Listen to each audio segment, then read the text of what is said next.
Hey everyone, it's Miriam Albert, and I just want to go ahead and go over how to do an office spa in this video. So I am first going to show you and talk to you a little bit about how you want to set one up. This is going to be for offices and schools.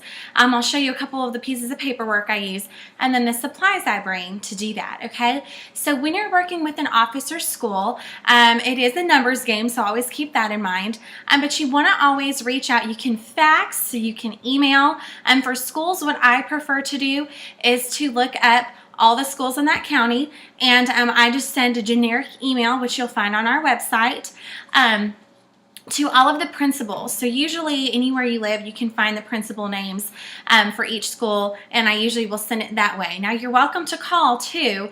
That's just a great way to get it out to the masses. So whichever way you contact the schools, once somebody is ready to book with you, this is the information that you'll want to give them. So whether it's a school or an office, we do go ahead and set up the office flyer for them, as well as a sign-up sheet. So I'm going to tell you about schools because that's mostly what I work with.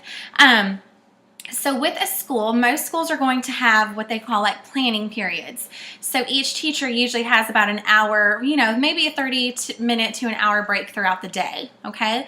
So what I do is I tell the principal that I'm going to come in and I'm going to set up a mini spa session during their planning times, okay? So the only thing I really need from the principal or whoever it is I'm working with in the school is going to be the planning schedule for that day, okay? Because I make a sign-up sheet to go around that.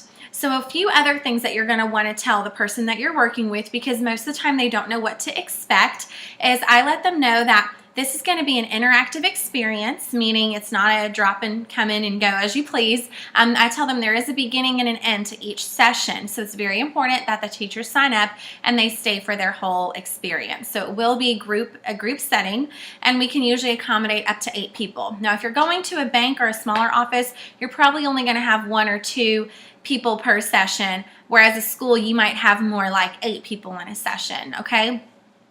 So it's going to vary just depending on where you are, but when I get the planning times from the principal, then what I do is I go ahead and I make a sign-up sheet. So on our team website, you'll find the flyer, and I printed off just an example of one, and the only thing I ever have to change on the flyers is the school name. So this one was Eagleville Spa, so I'll change it to the school name, and then I change the date. That's it. Everything else stays the same for this template.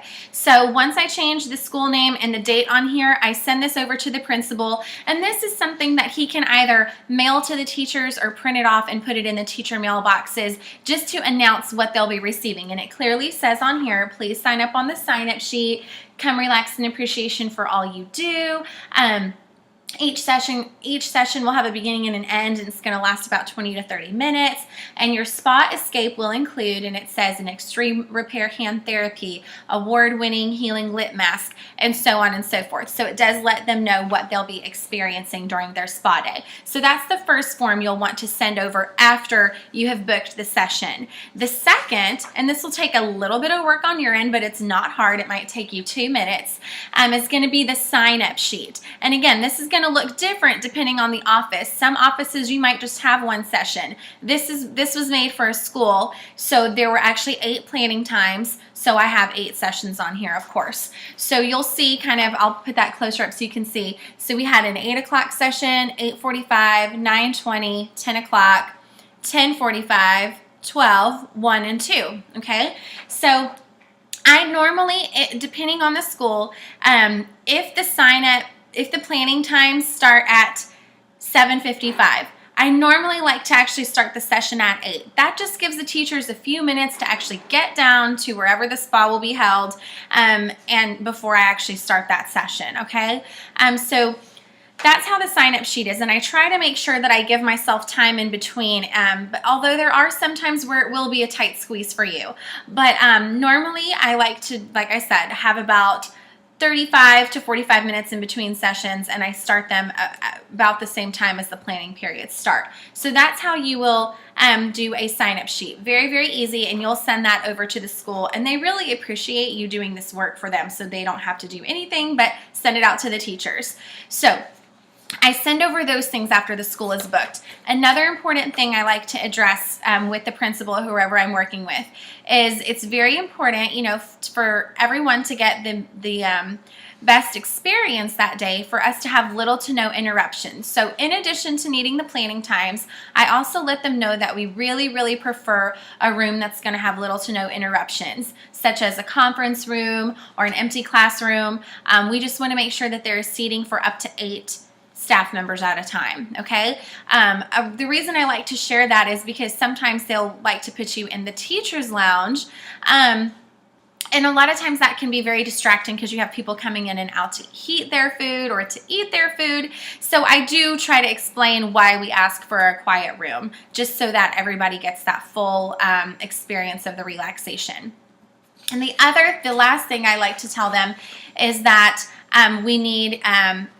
we'll need a microwave in the room for the day, or at least to have one close by. Most of the time they'll put a neck wrap or a microwave in the room for you that day, but the reason we like to have that is because we'll be doing so many sessions, and it's just easier if you can have that microwave in the room that day to be reheating your neck wraps after each session. Okay, so that's pretty much like all the communication that you'll be doing. As far as what to bring to an office spa, it's actually very simple. I love doing offices in schools because it's very easy. You'll want to bring mirrors. You'll want to bring your spa bag, and check out the office spa supply checklist that's on our team website as well. But in your spa bag, I bring about 8 products. So we don't do facials at schools or offices. It's going to be more about the relaxation. So I bring my spa bag with the products I need for the office. And then I also bring my spa cooler bag again. And I try to bring as many neck wraps as I have for demo. If possible, I really love to have one for each teacher, but I do understand that can be an added expense, and a lot of times they don't mind sharing. So try to have a few of those and some mirrors, and that's about it. So thanks for watching, and tune in on how to actually conduct this office spa.